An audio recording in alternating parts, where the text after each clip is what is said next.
Welcome to The Growth Show with me as your host, Joe Camerato.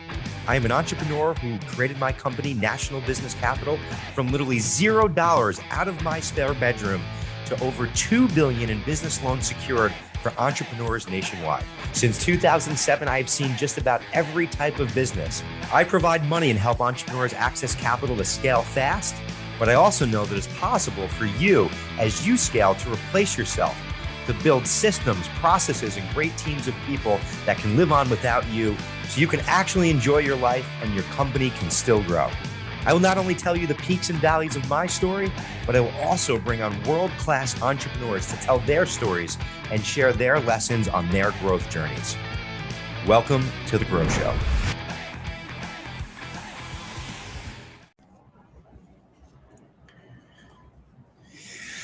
All right. Hello, everybody, and welcome back to The Growth Show with me as your host, Joe Camerato.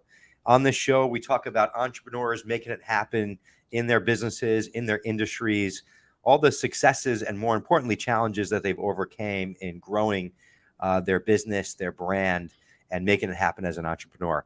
Today, I've got a great guest and special entrepreneur, Ray Higdon from the Higdon Group. Thanks for joining me today, Ray. Thanks for having me.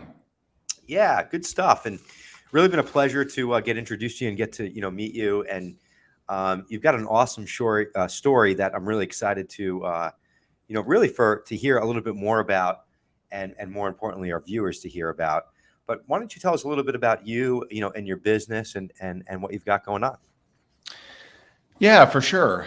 I always knew I was some kind of entrepreneur. In sixth grade, I was selling airheads. I would get same here. Airheads. Oh yeah, airheads and blow pops. True story. Nice. So I would get them for 10 cents each, sell them for a quarter. I was moving 90 to 100 a day, and then the school initiated a no candy policy, or no selling of candy policy because of me. So sorry. And so when I got older, I kind of stamped that down for the pursuit of security. And, I just kind of listened to everyone around me, and they're like, you need a steady job. And so I worked my way up in the corporate world to a decent salary. I was in the IT industry and making like $80,000 a year. And for someone that didn't finish high school on time and never finished college, like that's not, that wasn't too bad. But I knew there was something else for me.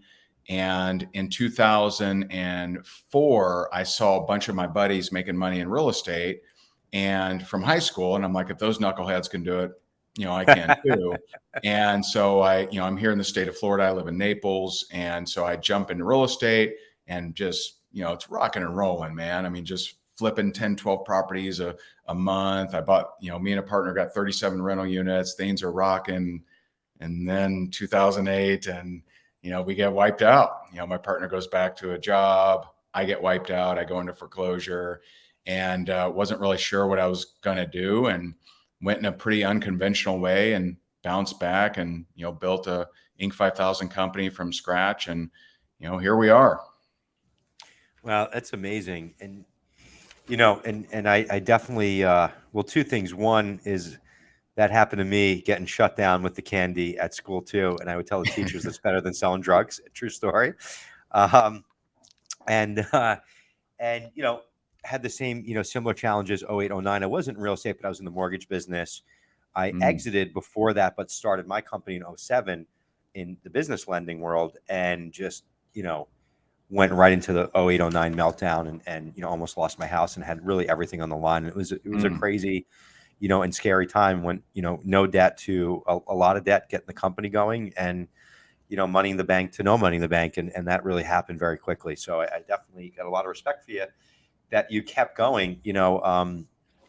Let's talk about that, because in that moment of going through, you were like, people are killing it leading up to 08, 09. And, oh yeah, feeling like you're the man. You're like, wow, I figured this out. I'm this a is genius. What it's all about. I'm a genius. This is how it's going to be the rest of my life.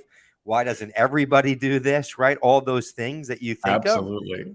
And then it changes like that. And then it's like all these regrets. I was so stupid. All the things that you should have, would have, could have, whatever. Yep. And, listen, in that moment, I mean, I was at this crossroads. Like, do I throw the towel in, claim bankruptcy, walk away, or, do I put my head down and just like climb myself out of this hole? I chose to do that. But, what do you think, in that moment, did you think that you were going to be where you were today? And, more importantly, what got you through it? But Yeah, I know. I definitely didn't. I mean, because I went like, probably a year of just depression, drinking heavily. I went through a divorce. I was sleeping on my buddy's couch. Like, I mean, I was down, down, down, down. yeah, no, I get it. Sold, It's real. sold everything I possibly could. And so, I just didn't know. And plus, no one was hiring. My credit was shot. So I really didn't know what I was going to do. And so, no, I definitely couldn't have seen it, because it was, 2009 was when I just really, fell to pieces. And then it was 4 years later, I had my first $1 million year. And then the next year had my first $1 million month. And then the next year had my first $1 million weekend. And so, like, if you would have told me any of that stuff during those tough times, I'd be like, yeah, sure. Like that just seemed, and I ended up doing a lot better than I ever did in real estate. And I just didn't see that happening. I mean,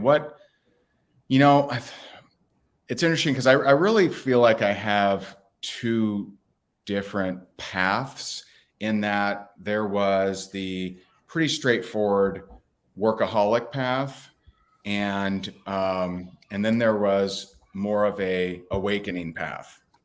And so, the workaholic path got me to, tens of millions of dollars online. But I just never felt fulfilled. I didn't feel like, joy. Like, I always, like, the next goal was going to make me feel better about myself, but it Yeah. never did. And so there When was I another. only get here. What's that? When I only get here, right? Yeah, when I get there, that's going to make me feel worthy. That's going to Yeah. make me feel significant. And it just never worked that way. So it's kind of been like the path leading up to this, and then the last 3 years has been a very different, kind of path. It's called the entrepreneur's curse. There's a good thing about it is you want to keep going and keep doing and be better, but it's always this, you're never satisfied, Yeah. and I definitely get what you mean. And, I've have been in those places, and you really have to like figure out like what really drives you and get more purpose into your life. But, is it fair to say that 2009 was like the lowest point in your life?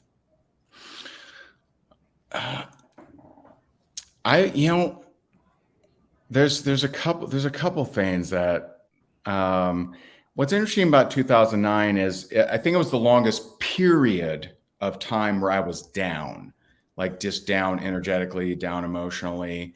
But there's been other instances that really, woke me up. And, for example, I remember, when I started kind of this different journey of kind of, figuring out myself more and, going on this, started with a spiritual path. I remember I was in an argument with my wife, and for the first time in my life, I caught the thought of, I'm not a priority. And when I caught that, I saw it that I'd had this thought 1,000 times before, and it came from my childhood. And I didn't want to think that way anymore.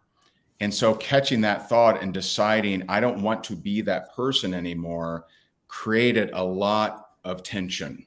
And that kind of kicked off a whole transformation, for me.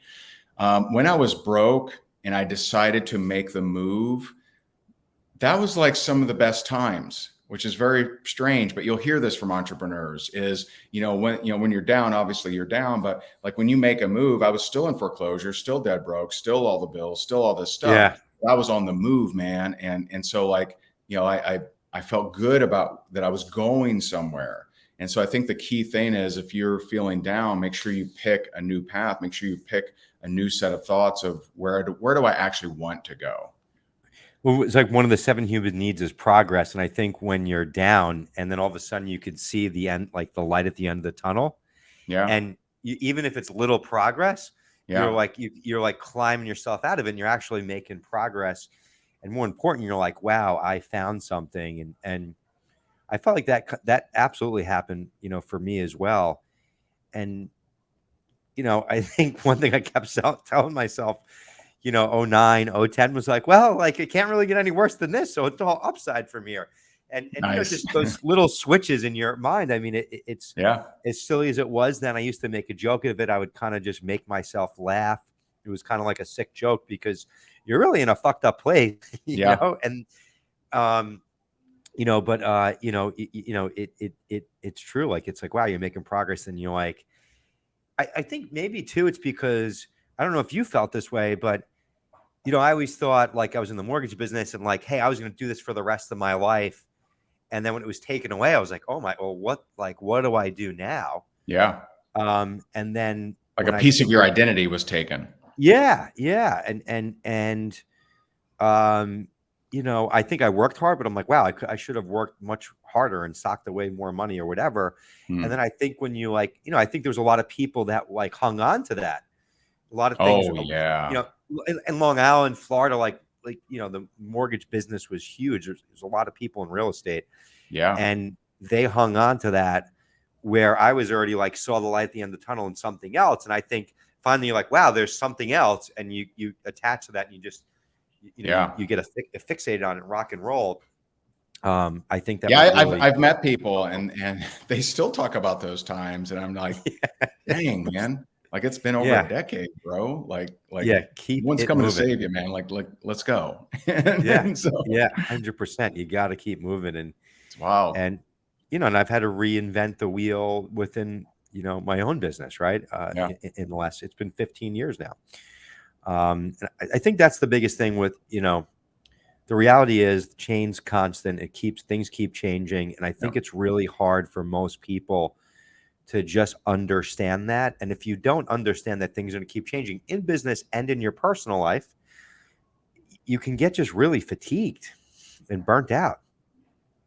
For sure. Um, Yeah. what do you think was the tipping point for you when, like, was there a moment that something happened where it just clicked and you were off to the races in this new venture, Well, coming it out of a really wasn't rough time? it wasn't what I expected. But the real like the real thing that changed my direction and kind of changed me is I went to a seminar.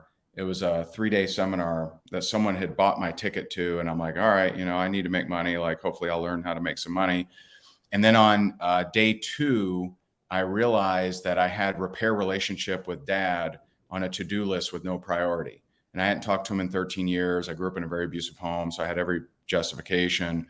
And Yep. I reached out to him on that day, and we reconnected. And it's still not a perfect relationship, but at least it was something. And I asked myself, like, hey, if he died, would I feel bad having not reached out? And the answer is yes, I would have felt bad. And so I reached out to him, and we created, a relationship. I came back from Indiana to Florida, and within a week, I started with that project that I went on to make millions with. And I don't think that would have happened if I didn't get rid of some of the baggage from my past.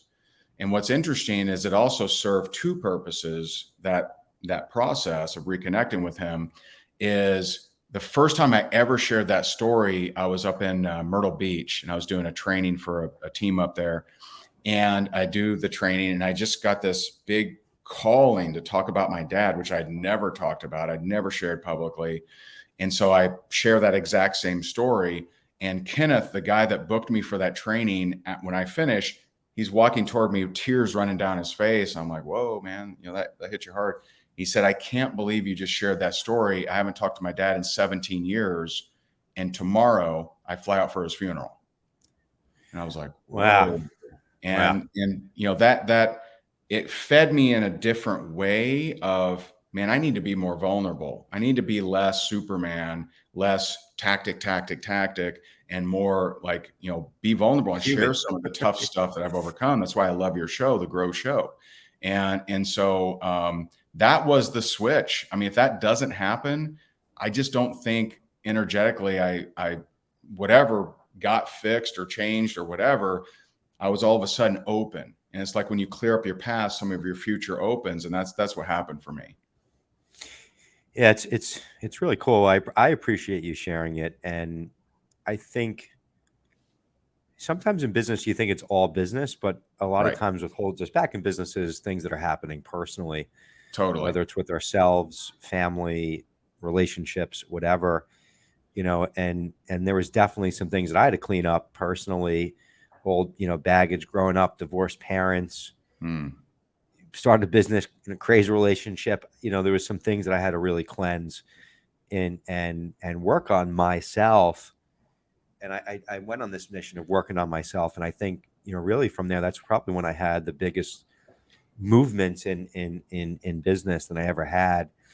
And, I think, you know, everyone's so focused on strategy and magic and like right. this like hidden secret of business, but 80% of it's mindset, 20% Yeah, strategy.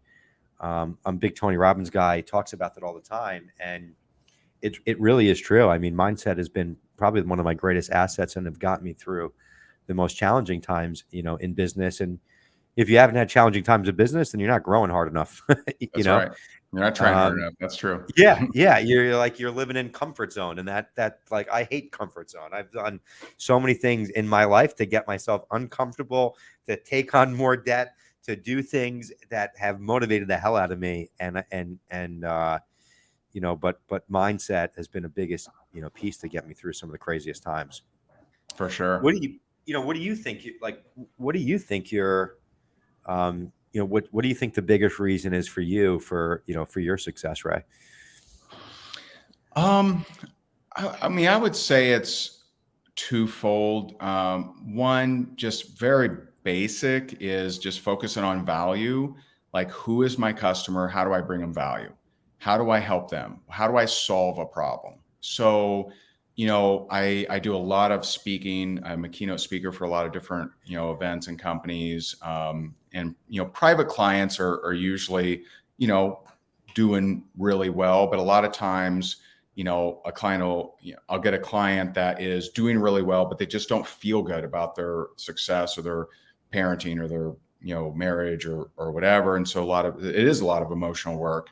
One of the biggest client I've had as far as financially, when we started working together, he was running investment fund, making $3 million a month. And, but he wasn't happy. He wasn't happy in his marriage. He wasn't happy with parenting. Within 6 months, he had completely changed those dynamics. And oh, by the way, went to 20 million a month. And that's results not typical. And I'm not claiming any of that, but I helped him in his marriage, and I helped him feel better. And when you feel better, you do better. And so number one would be value, and number two would be just really understanding the audience. And so, like I speak at a lot of charity events, and and I speak to a lot of people that are struggling, right? So I'm not just vacuumed in to only understand the millionaires, but I understand the person that's dead broke, because I've been that person, right? And one of my mantras is help the person you used to be.